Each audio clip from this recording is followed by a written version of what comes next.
በስመ አብ ወወልድ ወመንፈስ ቅዱስ አሐዱ አምላክ አሜን።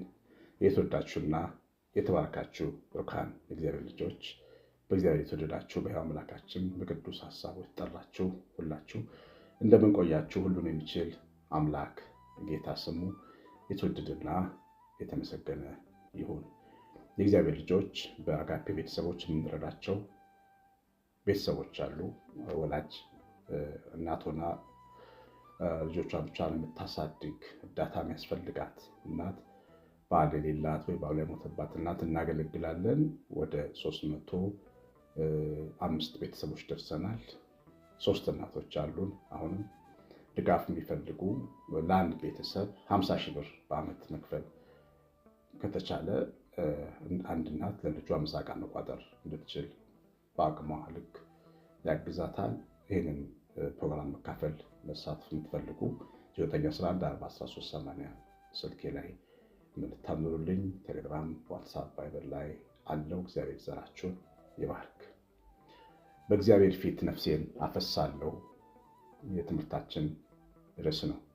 እንግዲህ ስንጸልይ በአምላካችን በሕያው እግዚአብሔር ፊት ስንቆም፣ በተወደደው አምላካችን ፊት ስንቆም በጣም ትልቁን ሕይወታችንን አጀንዳ ይዘን የምንቆመው ጸሎት የሕይወትን አጀንዳ በሕያው እግዚአብሔር ችሎት ማቅረብ ነው።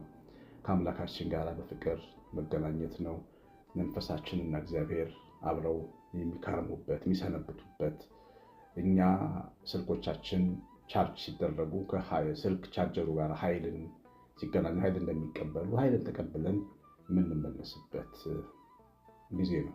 ሙሴ በተራራ ላይ ሲቆይ 40 ቀን ፊቱ እያበራ ምግብ አልበላም፣ ግን ፊቱ እያበራ 40 ቀን ጾሞ ነው የመጣውና ፊቱ ከመብራቱ የተነሳ ፊቱ እንዲሸፍኑለት ተደርጎ ነበረ። ከእግዚአብሔር ጋር የመቆየት ውጤት ያ ነው። እንጀራን ባትበላ ሕይወትን ባይሞላ ግን ከእግዚአብሔር ጋር የመኖር ትልቁ ነገር መብራት ያደርጋል። እግዚአብሔር ከዓለም በላይ ነው። ከዚህ ዓለም ስርዓት በላይ ነው። ከእንጀራ በላይ ነው። ከጌጥ በላይ ነው። ከክብር በላይ ነው እና ያንን ሕይወት የምንለማመድበት ነው ጸሎት። እና ለዛሬው የትምህርት መነሻ ሀሳብ የምናደርገው የሳሙኤልን እናት የሐናን ሁኔታ ነው። ሐና ሳሙኤል ወይም ሳሙኤል እናት መጽሐፈ ሳሙኤል ቀዳማዊ መጽሐፍ ላይ ትገኛለች እና ምዕራፍ 1 ላይ እቺ ሴት ሁላችሁም ታውቃላችሁ ታሪኳን። መክነት የነበረባት የህልቃና ሚስት ነች። ህልቃና የሚወዳት ሚስቱ ነች፣ ግን ልጅ አልነበራት እና ልጅ ስላልነበራት በጊዜው ከነበሩ ከሌሎች አማልክቶች ዘንድ ደጅ አልጠናችም። በዛ ዘመን በሮማውያን፣ በግሪካውያን፣ በምስራቃውያን ሃይማኖት በጣም ብዙ አይነት ጣዖታት ነበሩ። የማህፀን አማልክት የሚባሉ ነበሩ። ለምሳሌ አርጤክስስ የምትባል ጣዖት በኤፌሶን ሴቶች እንዲወሉ ታደርጋለች ተብሎ ይታመን ስለነበረ ርኩሰት ሁሉ ይገበርላት ነበር። ሴተኛ ዳሪዎች እዛ እየተኙ ገንዘብ እየሰበሰቡ ይሰጡ ነበር ለዛ ለጣዖቱ ቤት። በዚህ ልክ ሰው የረከሰ ነገር ጋር ይሄድ ነበረ። ልጅ ፈልጎ ማለት ነው። ሴቶች ልጅ ፈልገው ይህን ያህል ይሆኑ ነበር። ሐና ግን በሕያው እግዚአብሔር ፊት ትቆም ነበር። መታ ሸክላ ሰሪ ፊት መታ፣ ትክክለኛው ሸክላ ሰሪ ፊት መታ ነው የምትቆመው። ሸክላ ሰሪ እሱ ነው። በማፀን ልጅ የሚሰራ ጌታ ነው። ሌላ አምላክ የለም። ሰውን የሚፈጥር ማፀንን የሚከፍት ደጅን የሚከፍት። እናንተ ልጅ ያልወለዳችሁ እናቶች የምታደርጉትን ነገር ማንም ሰው አያውቅም። ተደብቃችሁ ደብተራ ጋር ትሄዱ ይሆናል።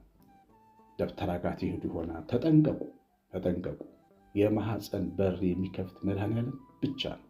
ከአንዱ ጌታ በቀር ተስፋ የለም። በዚህ ሰውን የሚሰራ በሰው ላይ ስልጣን ያለው ሕያው ጌታ እግዚአብሔር ብቻ ነው። ሌላ አምላክ የለም እና ይህንን አምና ወደ ሴሎ ድንኳን ሄዳ ነበር። በዛ ዘመን የእግዚአብሔር መቅደስ በድንኳን ነበር የምትኖረው። ሴሎ የምትባል ቦታ ሊያመልኩ ሊጸልዩ በዓል ሊያከብሩ በሄዱበት ተነስታ መጸለያዋን መጽሐፉ ይነግረናል። ከበዓሉ በኋላ ቆማ ጸለየችና በምትጸልይ ሰዓት እንደዚህ ይላል የመጽሐፈ ሳሙኤል ቀዳማዊ ምዕራፍ 1 ቁጥር 12 ጸሎቷንም በእግዚአብሔር ፊት ባበዛች ጊዜ ኤሊ አፏን ይመለከት ነበር። ኤሊ ካህን ነው። የቤቱ የመቅደሱ ዋና አለቃ ነው። ያያት ነበር። ሐናን በልቧ ትናገር ነበር። ድምጿንም ሳታሰማ ከንፈሯን ታንቀሳቀስ ነበር። ኤሊም እንደሰከረች ቆጠራት። ኤሊም ስካርሽ እስከ መቼ ነው? የወይን ጠጅሽን ከአንቺ አርቂ አላት።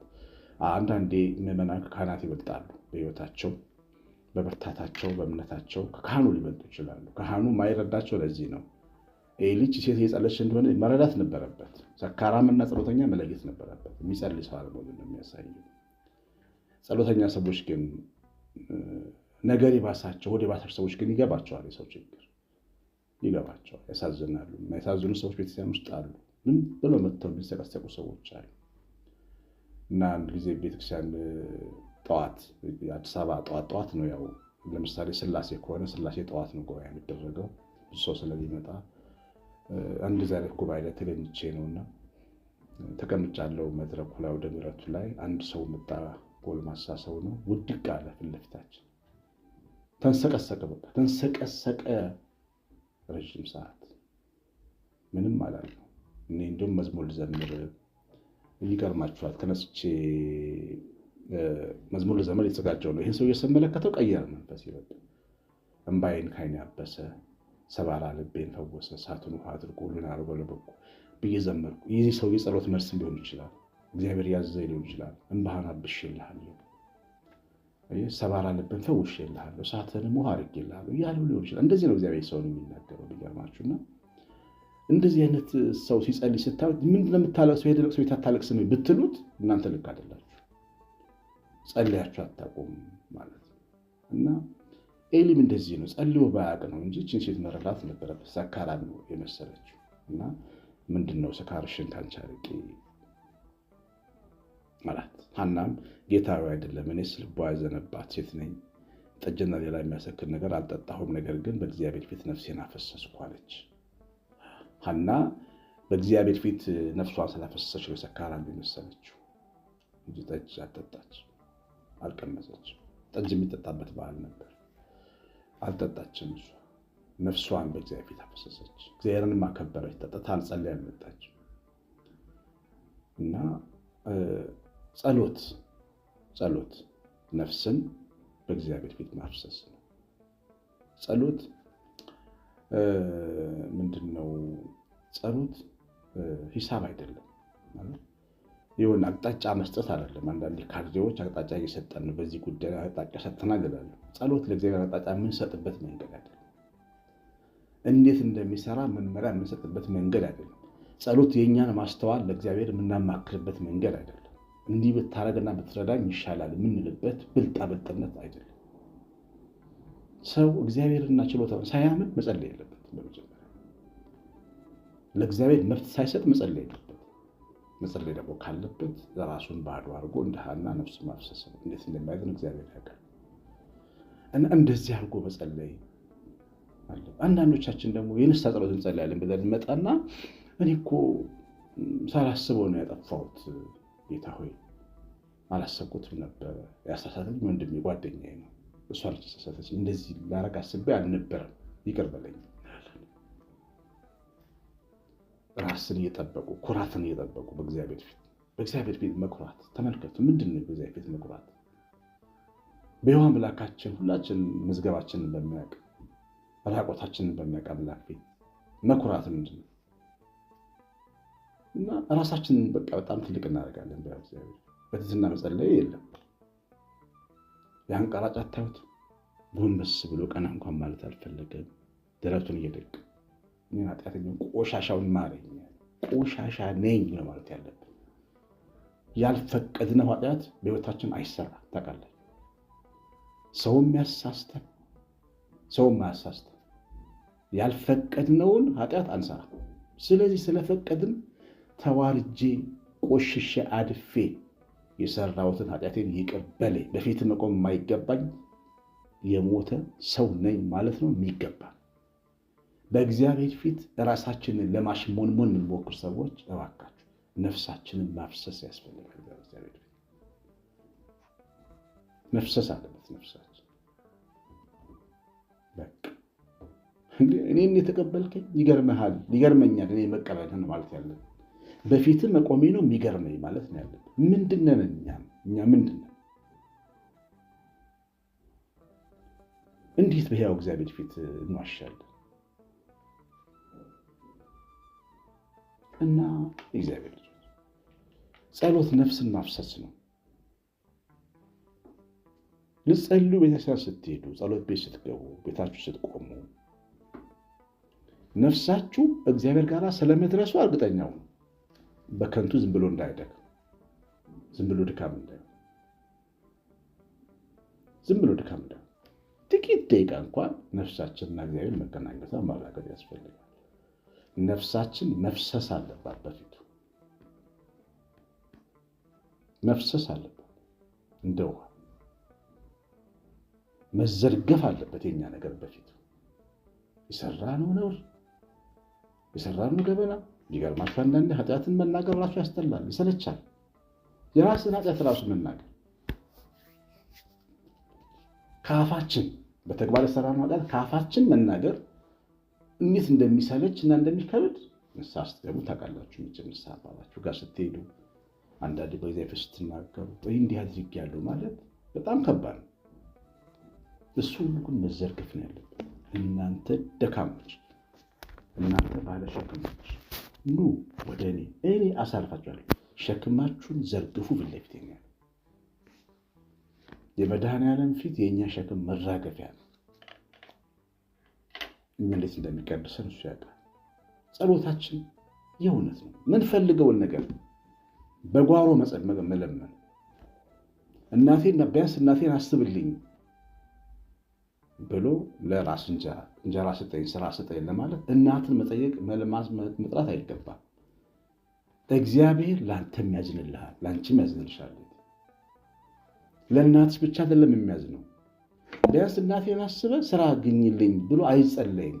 አንተ እኔ ልጅ ነኝ፣ ስራ እፈልጋለሁ፣ ስራ እንደምሰጥ አውቃለሁ፣ ስጠኝ፣ ጥበብና ስራ ስጠኝ ማለት ነው የሚገባው። ግልጽ ያለ ጸሎት፣ ነፍስን ማፍሰስ፣ ወደ ጎን አያስፈልግም። የምንፈልገውን ነገር ፊት ለፊት መናገር፣ ፊት ለፊት እንደ ሐረር ሰው የሐረር ሰዎች ታውቃላችሁ፣ ፊት ለፊት እና ጌታ ኢየሱስ ምን ብሏል መስላችሁ? ሕፃናት ካልተመለሳችሁ እግዚአብሔር መንግስት አልገባችሁም ያለ እና አንድ እህት ደወለችልኝና በቅርብ ልጆች ለገና ለክርስቶስ ቸኮሌት ይገዛላችሁ ፈልጋለሁ አለች እና ቸኮሌት ይገዛላችሁ ፈልጋለሁና ብላ ትንሽ ብር እንደላከችልኝ ነገረች። እንዴት አልኳት። እንዴት ታረጋለሽ እንደዛ? የተሰማኝ ይሆናል እሱ አይደል? እንዴት ታረጋለሽ እንደዛ ብዬ ያው ተቆጣጣሁ ማለት ነው። እኛ አበሾችም ስለሆነን ያው የሚሰማን እንደዛ ቤት ገብቼ ቸኮሌት ተልኮላችኋል ስላቸው አበዱ፣ የዘለሉ ማለት ነው ልጆች። እኔ እንዴት ታረጋለሽ ብዬ እህቴን ምን አለበት ለካህኗ ቸኮሌት ብትገዛ ምንም ችግር የለውም፣ ካህኗን እንኳን ያደረሰ ብትለው ምን ችግር አለ? እኔ ግን ትልቅ ሰው ነኝ ብዬ ስላሰብኩ ተግደረደርኩ። ልጆቼ ግን በደስታ ዘለሉ፣ በደስታ በቃ።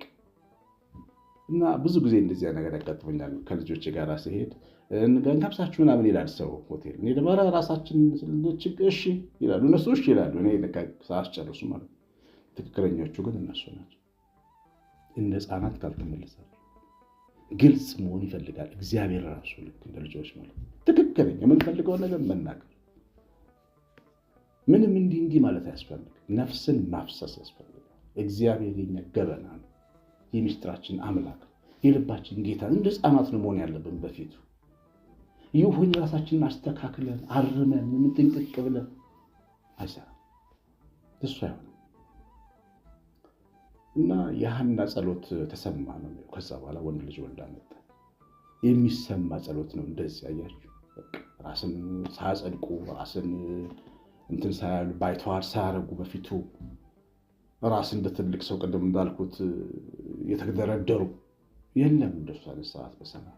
ይህ የምድር ጣጣ ነው የሁሉ ነገር እና ፊት ለፊት ነፍስን አፍስሶ መጸለይ ይገባል። የሰማነውን በልቦናችን ጻፍ። መንፈስ ቅዱስ ይባርካችሁ፣ ከክፉ ነገር ይጠብቃችሁ። እግዚአብሔር ልጆች ብዙ ተማራችሁበት ተስፋ አለ። እስቲ ጻፉልኝ ምን እንደተማራችሁ፣ ምን እግዚአብሔር እንዳስተማራችሁ። በትምህርቱ ላይ ኮሜንትና ላይክ ስለምታደርጉ እግዚአብሔር ዘራችሁን ይባርክ። አሸናፊ ከማርያም ሰላም